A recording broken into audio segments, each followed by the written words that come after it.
రాష్ట్రంలో ధాన్యం కొనుగోలు వేసవిలో నీటి సరఫరాపై సెక్రటరియట్లో రివ్యూ చేస్తున్నారు ముఖ్యమంత్రి రేవంత్ రెడ్డి. యాసంగి ధాన్యం కొనుగోళ్లపై స్పెషల్ ఫోకస్ చేసిన సీఎం సంబంధిత విభాగాలపై రివ్యూ నిర్వహిస్తున్నారు. ఇటు ధాన్యం కొనుగోలు కేంద్రాలు, వడ్లకు కనీస మద్దతు ధర అంశాలు, పలు మార్కెట్లలో రైతుల నుంచి వస్తున్న ఫిర్యాదులపై ఎప్పటికప్పుడు ఆరా తీస్తున్నారు సీఎం. మరోవైపు ఎండాకాలంలో ప్రజలకు తాగునీటి ఇబ్బందులు రాకుండా చేపట్టాల్సిన చర్యలు, తీసుకోవాల్సిన ప్రత్యామ్నాయాలపై అధికారులతో చర్చిస్తున్నారు సీఎం రేవంత్ రెడ్డి. రాష్ట్రంలో ధాన్యం కొనుగోలు, వేసవిలో నీటి సరఫరాపై సెక్రటరియట్లో రివ్యూ చేస్తున్నారు ముఖ్యమంత్రి రేవంత్ రెడ్డి. యాసంగి ధాన్యం కొనుగోళ్లపై స్పెషల్ ఫోకస్ చేసిన సీఎం సంబంధిత విభాగాలపై రివ్యూ నిర్వహిస్తున్నారు. ఇటు ధాన్యం కొనుగోలు కేంద్రాలు, వడ్లకు కనీస మద్దతు ధర అంశాలు, పలు మార్కెట్లలో రైతుల నుంచి వస్తున్న ఫిర్యాదులపై ఎప్పటికప్పుడు ఆరా తీస్తున్నారు సీఎం. మరోవైపు ఎండాకాలంలో ప్రజలకు తాగునీటి ఇబ్బందులు రాకుండా చేపట్టాల్సిన చర్యలు, తీసుకోవాల్సిన ప్రత్యామ్నాయాలపై అధికారులతో చర్చిస్తున్నారు సీఎం రేవంత్ రెడ్డి. ధాన్యం కొనుగోలు, నీటి సరఫరాపై సీఎం రివ్యూకు సంబంధించి డీటెయిల్స్ యాదగిరి లైవ్ ద్వారా అందిస్తారు. యాదగిరి, సీఎం రివ్యూ అప్డేట్స్ ఏంటి? అనిల్, ధాన్యం కొనుగోలు, ఈ ఎండాకాలంలో మంచినీటి సరఫరాపై ఈ రెండు శాఖలకు సంబంధించి ఇవాళ సీఎం రేవంత్ రెడ్డి సెక్రటరియట్లో కొద్దిసేపటి క్రితమే ఈ సమీక్ష సమావేశాన్ని ప్రారంభించారు. సో ప్రధానంగా ఈ సమ్మర్లో ఈ మంచినీటి కొరత అనేది కూడా ఎక్కడ రావద్దు, ఏ గ్రామంలో కూడా నీటి కొరత ఉందనే కంప్లైంట్ ప్రజల నుంచి రావద్దు అనేది కూడా సమ్మర్ స్టార్ట్ అయిన నుంచి కూడా సీఎం రేవంత్ రెడ్డి అధికారులకు చెప్తూనే ఉన్నారు. ఈ విషయంలో ఇటు సిఎస్ శాంతికుమారి, మరోపక్క సీఎం రేవంత్ రెడ్డి, ఆ సంబంధిత శాఖకు సంబంధించినటువంటి అధికారులు ఎప్పటికప్పుడు సమీక్ష చేస్తూనే ఉన్నారు. ఎక్కడెక్కడ కొరత ఉండే అవకాశం ఉంటుంది, ఒకవేళ ఆ కొరత ఉంటే ఎక్కడి నుంచి మళ్ళీ ఆ నీటి సరఫరాను అక్కడ చేసే అవకాశం ఉంటుంది అనే దానిపైన ముందు నుంచే ప్రత్యేకంగా ఒక ప్రణాళికను రూపొందించుకొని ఆ దిశగా ముందుకు వెళ్తున్నారు. ఇప్పుడున్నటువంటి సిచ్యువేషన్ చూస్తే మనకు వాటర్ కొరత అనేది రాదు, ఎక్కడ కూడా ఉండదు అని చెప్పేసి అధికారులు చెప్తా ఉన్నారు. అయితే కొన్ని ఏరియాలలో ఈ భూగర్భ జలాలు ఎండిపోవడంతో కొంత బోర్లు నుంచి వాటర్ రావడం లేదు. సో అట్లాంటి ఏరియాలలో కూడా కొంత అప్రమత్తంగా ఉండాలి. ఇక ట్యాంకర్స్ల విషయంలో కూడా ఎక్కడ కూడా నిర్లక్ష్యం వహించొద్దు.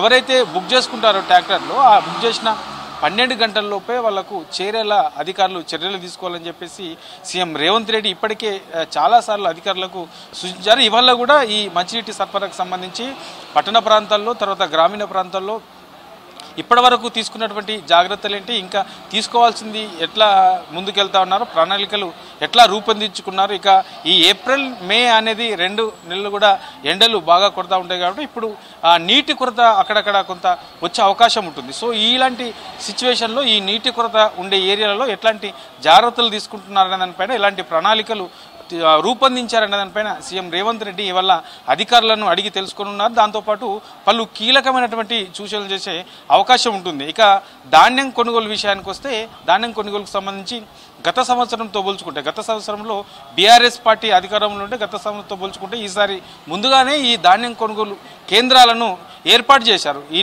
గత నెల అంటే మార్చి 25 నుంచే ధాన్యం కొనుగోలు కేంద్రాలు ఎక్కడెక్కడైతే ఈ ధాన్యానికి సంబంధించి మార్కెట్లు ఉంటాయో అక్కడ అందుబాటులో ఉంచారు. రైతులకు ఎలాంటి ఇబ్బంది కాకుండా అన్ని జాగ్రత్తలు తీసుకుంటున్నామని చెప్పేసి అధికారులు చెప్పారు. ఆ తర్వాత సీఎం రేవంత్ రెడ్డి కూడా దీని మీద గతంలోనే సమీక్ష చేశారు. ఎవరు కూడా ఆందోళన చెందాల్సిన అవసరం లేదు, రైతులకు ఎలాంటి ఇబ్బంది కాకుండా చూసుకుంటామని చెప్పేసి హామీ ఇచ్చారు.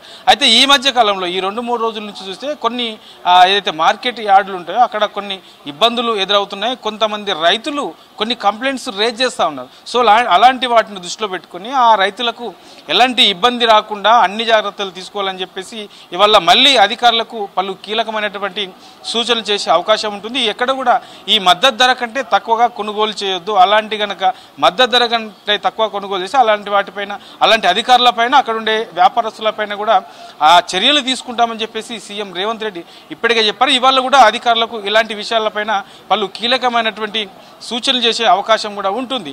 అయితే ఇక కొనుగోలు కేంద్రాల విషయానికి వస్తే మనకు మొత్తం రాష్ట్ర వ్యాప్తంగా కూడా ఈసారి ఈ సీజన్కి సంబంధించి 7,149 కొనుగోలు కేంద్రాలు మొత్తం ఏర్పాటు చేయాలని చెప్పేసి ప్రభుత్వం ఒక ప్రణాళికను రూపొందించుకుంది.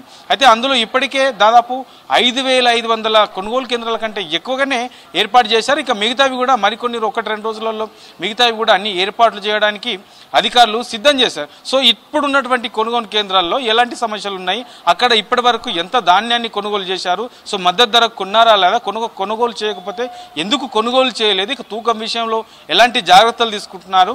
సో ఇట్లా ఓవరాల్గా ఈ ధాన్యానికి సంబంధించి ఓవరాల్గా అధికారులను అడిగి తెలుసుకోబోతున్నారు. ఇప్పటి వరకు కొన్నది ఎంత, ఇంకా కొనాల్సింది ఎంత ఉంటుంది, ఎంత అంచనా వేశారు, సో గన్ని బాగుల పరిస్థితి ఏంటి అనే దానిపైన పూర్తి స్థాయిలో ఇవాళ సమీక్ష చేసి అధికారులకైతే పలు కీలకమైనటువంటి సూచనలు చేసే అవకాశం అయితే ఉంటుంది. ఇంకో విషయం ఏంటంటే కొన్ని మార్కెట్ యార్డుల్లో కొంతమంది రైతుల నుంచి వస్తున్నటువంటి కంప్లైంట్స్ విషయంలో అధికారులపైన కొంత సీఎం రేవంత్ రెడ్డి కూడా సీరియస్ అయినట్లు తెలుస్తుంది. ఎందుకంటే రైతుల నుంచి ఎలాంటి కంప్లైంట్స్ రావద్దు, ముందస్తుగా జాగ్రత్తలు తీసుకోవాలని చెప్పేసి పలుమార్లు చెప్పిన కొంతమంది అధికారులు కావాలనే నిర్లక్ష్యం వహిస్తున్నారనే అభిప్రాయాలు సీఎం దృష్టికి వెళ్ళాలి. సో ఇలాంటి విషయాలలో ఇంకా ఎట్లా చేయాలి, ఏం చేయాలి, అలాంటి అధికారులపైన ఎలాంటి చర్యలు తీసుకోవాలి అనే దానిపైన కూడా ఇవాళ ఉన్నత స్థాయి అధికారులతో ఇట్లాంటి విషయాల మీద కూడా చర్చించే అవకాశం ఉంటుంది. ఇక కొనుగోలు కేంద్రాలు, తర్వాత ఈ మంచినీటి సరఫరా పైన ఈ 2-3 నెలలు ఎలాంటి ఇబ్బంది రాకుండా అన్ని జాగ్రత్తలు తీసుకున్న విధంగా ఈ 2 శాఖలకు సంబంధించినటువంటి అధికారులకు పలు కీలకమైనటువంటి సూచన చేసే అవకాశం అయితే ఉంటుంది అనిల్.